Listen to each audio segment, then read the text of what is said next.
At 76 years old, Gwyn Morgan is not one to sit still. The retired founder of Encana is a multi-sport cross trainer, a polarizing figure, and a harsh critic of Canada's current approach to energy pipelines. Morgan believes Canada's cleaner-burning natural gas could be doing more to reduce global greenhouse gas emissions if it could be shipped to places burning oil and coal, like Europe. In 2015, a pipeline to the East Coast was cancelled by Prime Minister Trudeau. Morgan called it a fiasco that today has helped Vladimir Putin put an energy chokehold on Europe. His name is Gwyn Morgan, and for many Canadians, his name is synonymous with Canadian oil and gas. He came from humble beginnings, raised on a grain farm in rural Alberta. My dad and I was the youngest boy, and I was his helper. He taught me everything. He gave me a work ethic. Morgan, a petroleum engineer by training, went on to become the founding CEO of Encana, at the helm when it became the most valuable company on the TSX in 2005, with a bigger market cap than the Royal Bank. Bigger than RBC in Canada. That's a milestone. It was the first time a company in the West had ever been bigger than the largest companies in the East. So there's a certain satisfaction you take in these things, you know. But those were different times. The largest gas company in Canada is now American, a casualty of a new era that isn't quite as friendly to big oil and gas.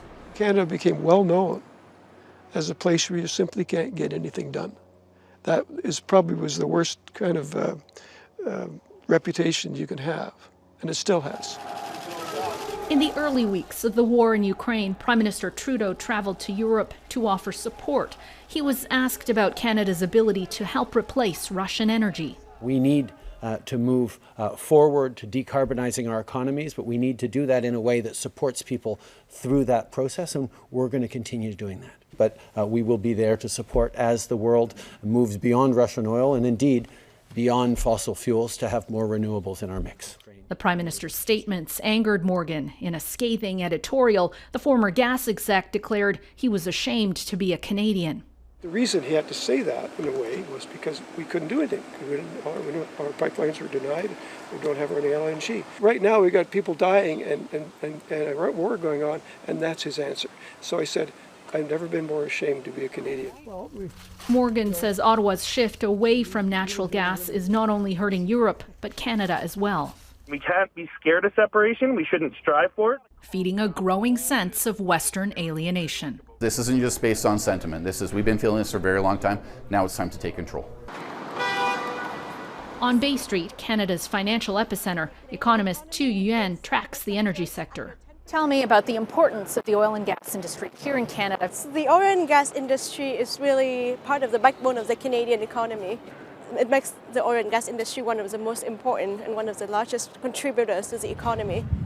She highlights the Alberta oil patch's outsized financial contribution to federal coffers and equalization payments to other parts of the country. Alberta has been the one province that has always paid into equalization payments for other provinces. It's money that helps pay for healthcare, education, dozens of federal and provincial programs. It's no wonder that the value of the Canadian dollar used to move up and down with oil prices, but not anymore. Commodity researcher Rory Johnston says there's less willingness to put up big money for returns in decades rather than years. Now people are not as interested, and companies are not as interested in really, really long-term stable production like we see in the oil sands. At the heart of it all is a growing understanding that overall future demand for fossil fuels is likely to be less than it is now, maybe significantly less. It all comes back to the energy transition. I think governments and industry and the market around the world understands the existential importance of decarbonizing our economies. It's been described as a sunset industry by some. It's there's regulatory uncertainty and things are different now. Are investors skittish? Are they rightfully skittish? Well, that's a really, really important question right now.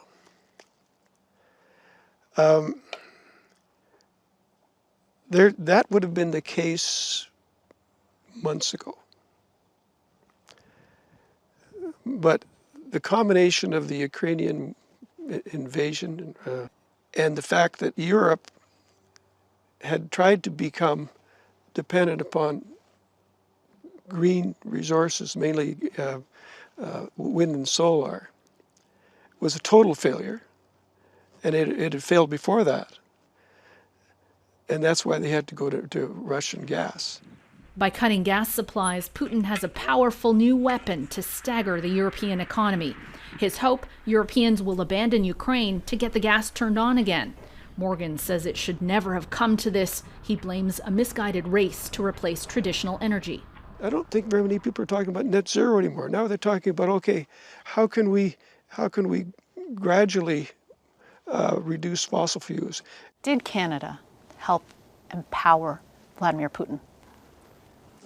Well, yes, because if we'd produced the oil we could have, he wouldn't have any power. He wouldn't be the swing producer. We could replace his oil. Looking back, Gwyn Morgan's career has been a marathon, always trying to outrun change, government policy, new technology.